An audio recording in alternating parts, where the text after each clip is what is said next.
let's mince some garlic. This is a bulb of garlic. It can be a little difficult to get to the cloves, but I'm going to show you an easy trick. Now it's separated into cloves. To get the skin off the garlic, we're going to smash it with our knife.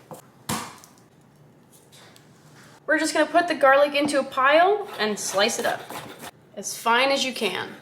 Now just put your hand on top of the knife and rock through the pile of garlic. Clean your knife off, make a neat little pile, and continue rocking through it until you get small little pieces. It should look like this, but we're not done yet. Put it into a little pile and sprinkle some salt on top. The salt is going to act as an abrasive to crush this garlic down. We'll take our knife and press the garlic in between the knife and the board. This is going to help release the oils and all of the flavor of the garlic. Once it turns into a paste and sticks to your knife, you're good to go. If you want to learn more, check the link in my bio for cooking classes. Let's cut an onion. First thing you want to do is find the root side. It's the side that looks like it has a little ponytail.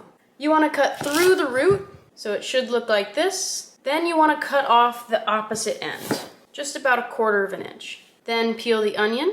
Just get under the first layer and pull up. To dice this, we're going to follow the natural lines of the onion. We're going to make cuts back towards the root, but leaving about 1/8 inch. So cut all the way down, but not all the way back.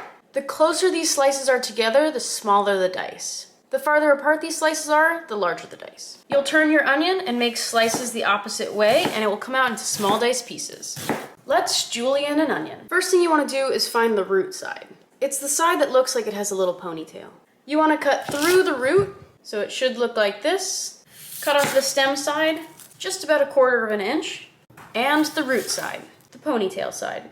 Peel the onion using your knife. Just put the blade under the first layer and peel back. And we'll follow the natural lines of the onion, about 1/8 inch cut.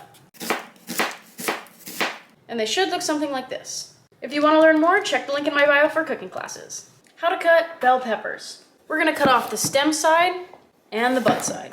Now we can easily see where the seeds are. Make a cut down the side of the bell pepper and use your knife to separate the seeds and the membrane from the other part of the bell pepper. This keeps our cutting board really clean because we didn't cut into this sack of seeds. This white part is called the membrane and it can be kind of bitter, so we're going to want to take this out.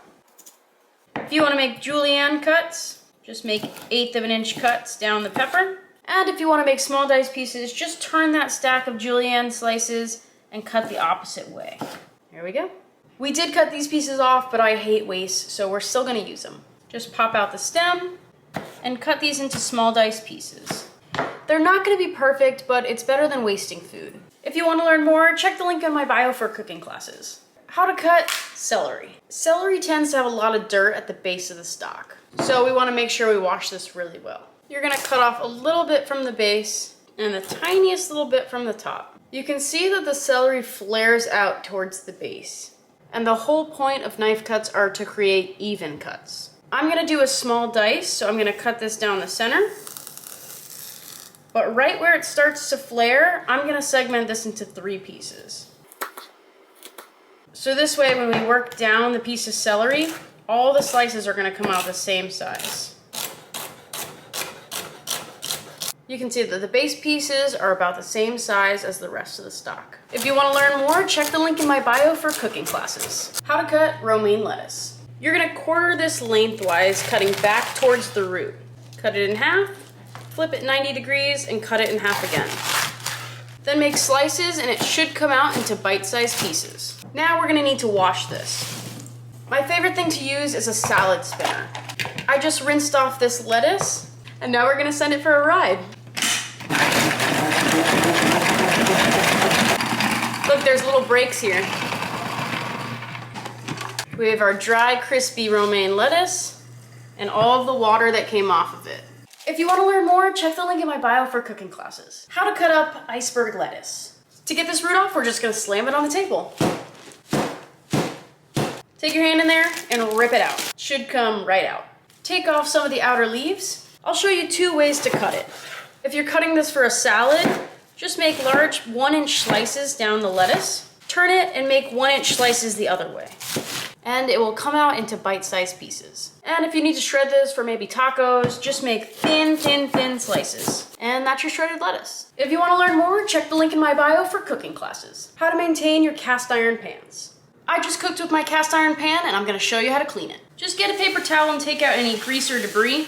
And with the stuck-on bits, I'm just gonna use some coarse salt and a metal scrubby. The salt's gonna act as an abrasive and help loosen up those stuck-on bits. Once the pan's completely smooth, rinse it out with water. If the pan still looks bad, you can use soap on it. It is okay, I promise. Back in the day, soap was made with lye, which broke down the seasoning and it ruined your pans. But now we don't use lye, so we're good. The enemy of cast iron is water, so we need to get this really dry. To do that, I'm just gonna throw it on the stove.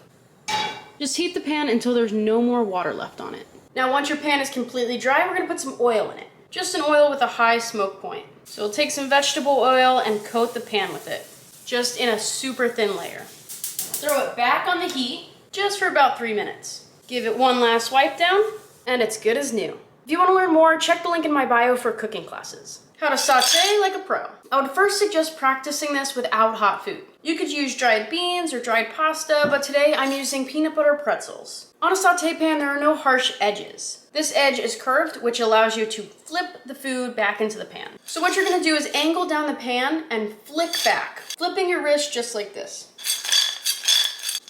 Once you feel confident, move on to hot foods. If you wanna learn more, check the link in my bio for cooking classes. If you're measuring your flour like this, you're doing it wrong. By measuring it this way, it compacts the flour and you're gonna have way too much flour in your recipe. Did you know that you're supposed to scoop flour into the measuring cup? Scoop your flour into the measuring cup until it's above the top. I teach high school culinary arts, so this is how I teach my students. You go tap, tap, tap, slide. And it creates a perfectly even measured cup of flour. If you wanna learn more tips like this, check the link in my bio for cooking classes.